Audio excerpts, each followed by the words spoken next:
Man, I really hate writing a long backstory. I don't know about you, but I prefer broad strokes or concepts, things that I can fill in later as my character and the campaign develops. So if you're anything like that, or if you just like some quick, easy ideas for how you can write your next backstory for your next campaign, stay tuned. We've got 7 easy steps for writing a quick, workable backstory.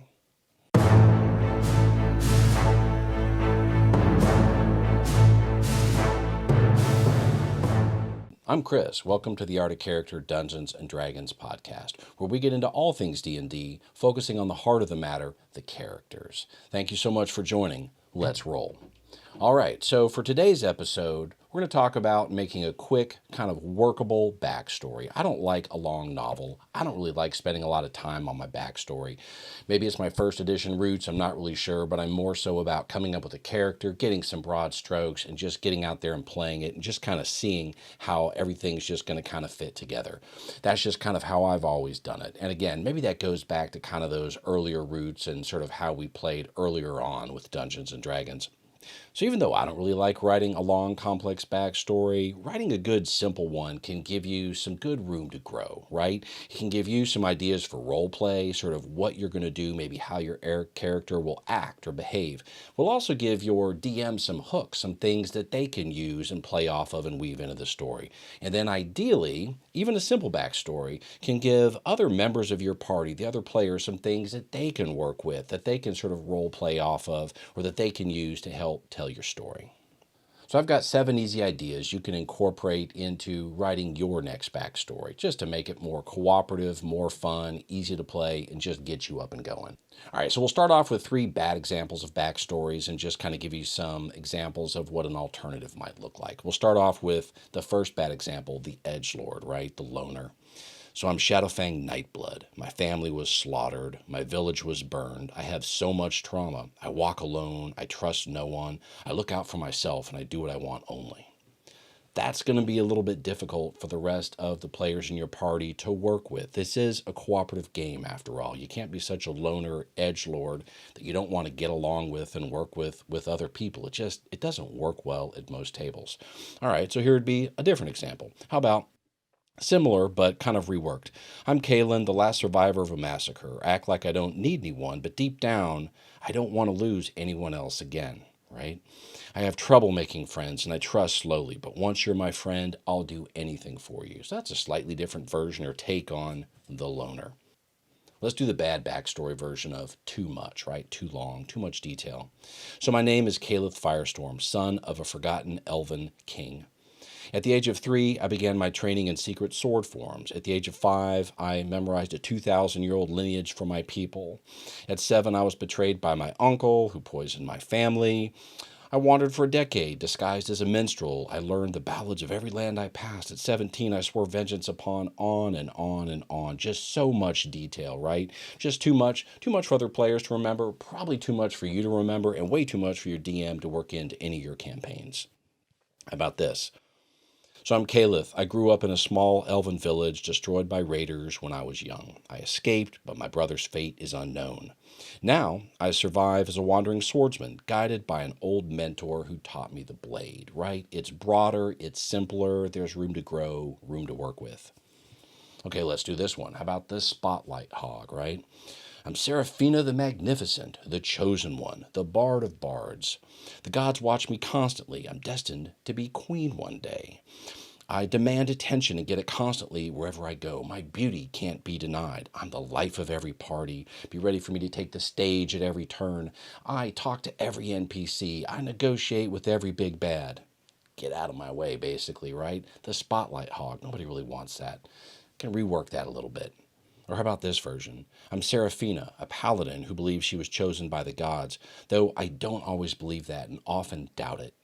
I want to live up to that higher calling, but I don't know if I can do it alone.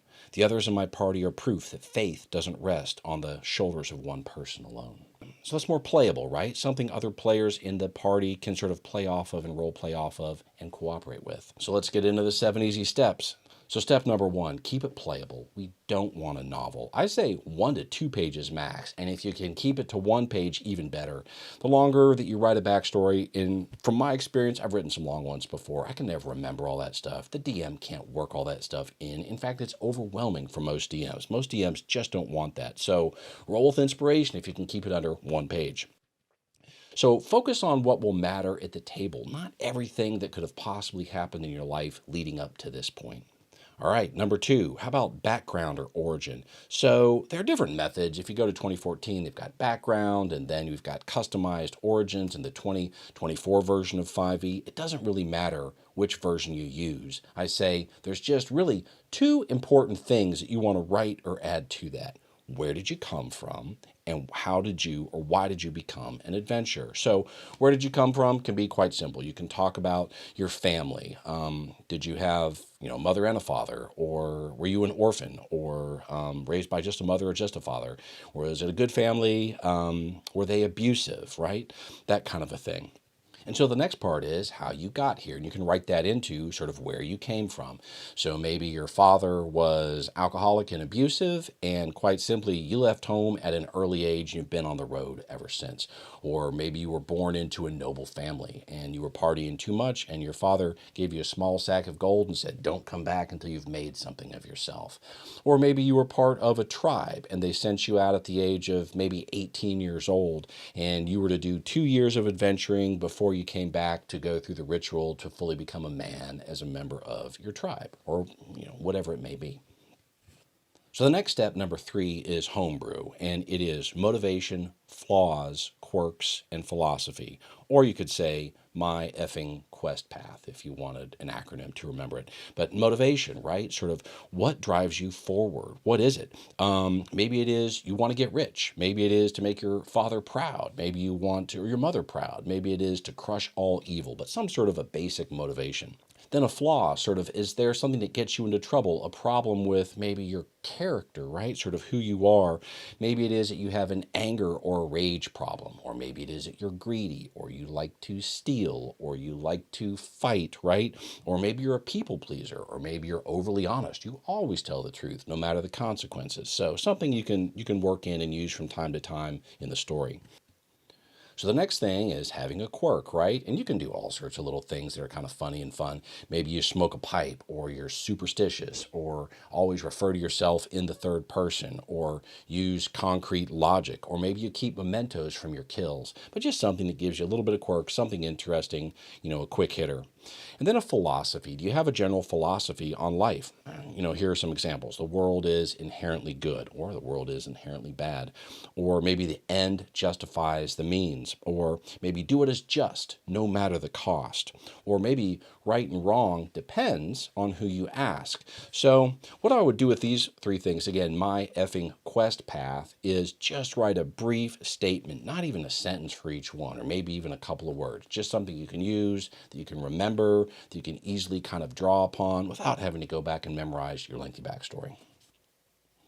So number 4, these are character hooks, kind of what connects you to the world. So these are great for your DM to use to kind of incorporate into the campaign, or other things other players can kind of role play off of. You just want to sort of give the DM some toys to play with. Now, here are some examples. So, too simple, I grew up in a village. How about, I grew up in a village destroyed by orcs, my brother might still be alive. There's a hook, right? Or example, I was a surly, outcast, bullied teenager. How about, I was a surly, outcast, bullied teenager who was taken in by a hermit in a nearby forest and taught magic. So maybe that hermit comes back later, or that just is part of your story for how you became a wizard, or whatever it is.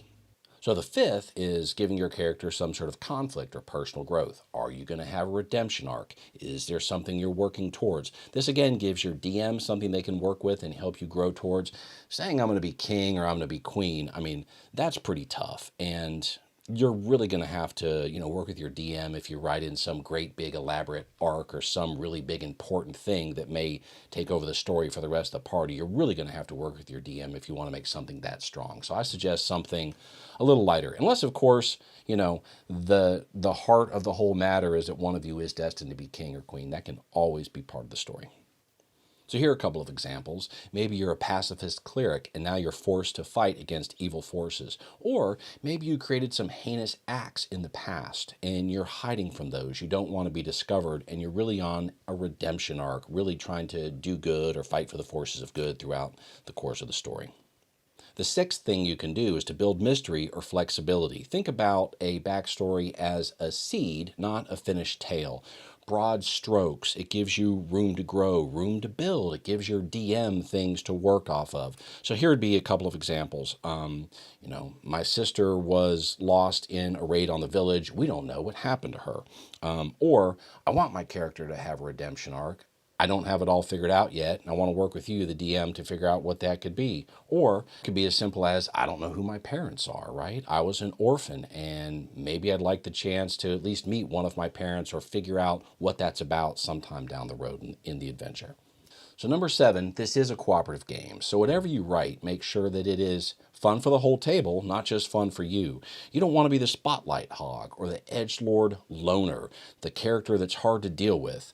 One of the things that happens sometimes in role-playing is you hear somebody say, well, that's what my character would do. Now, that is a good thing to role-play. However, sometimes I've seen bad behavior sort of disguised or covered up by that statement where, they're hogging the spotlight or doing some things counter to what the rest of the party wants to do, trying to go off on their own constantly because that's what their character would do. Remember, it is a cooperative game, and work with your DM and the other players in your party. It's going to make it a better game for you and everybody else at the table. Aha, but wait, there's more. I do have a bonus. How about also thinking about making your backstory somewhat fun for the DM? And a great thing you can do is to pitch some loose ideas, some broad strokes to your DM and say, I've got this idea or that idea. I'd like to work it into my backstory. Do you have any ideas for how that might work out? Or talk to your DM before the campaign starts, find out a few things about the campaign, and just say, do you have any ideas for some things that might be interesting parts of a backstory? Those are going to be fun things for the DM to work with when you can do it collaboratively with them. So there you go. I hope we've given you some food for thought, some things to think about for writing a quick, easy backstory.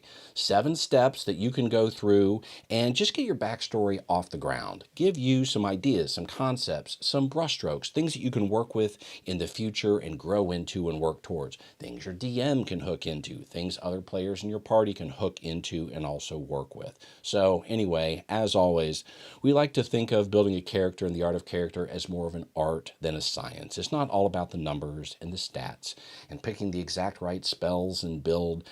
Power gaming is fine, and we really have nothing against that. But some of these brushstrokes that allow you to be a bit of an artist and create what you want to create, something that's fun for you to do. And again, it's not fun for me to create this big long novel of a backstory and write all that stuff out. Now, if that's what you love doing and you love writing and you just want to write a whole bunch about your character and this big, long, extensive backstory, go ahead, do that.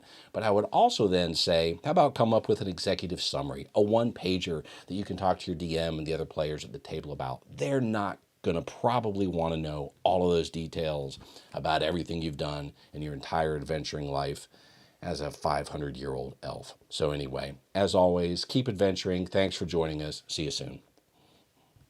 Thank you so much for joining us on this episode of the Art of Character podcast, where we publish new Dungeons and Dragons related content each and every week. If you want to support the channel, you can like, comment, or subscribe, or click below and you can join our Patreon, or click below and you can purchase something from our merch store, like this really cool t-shirt just like this. Anyway, thank you so much for joining us.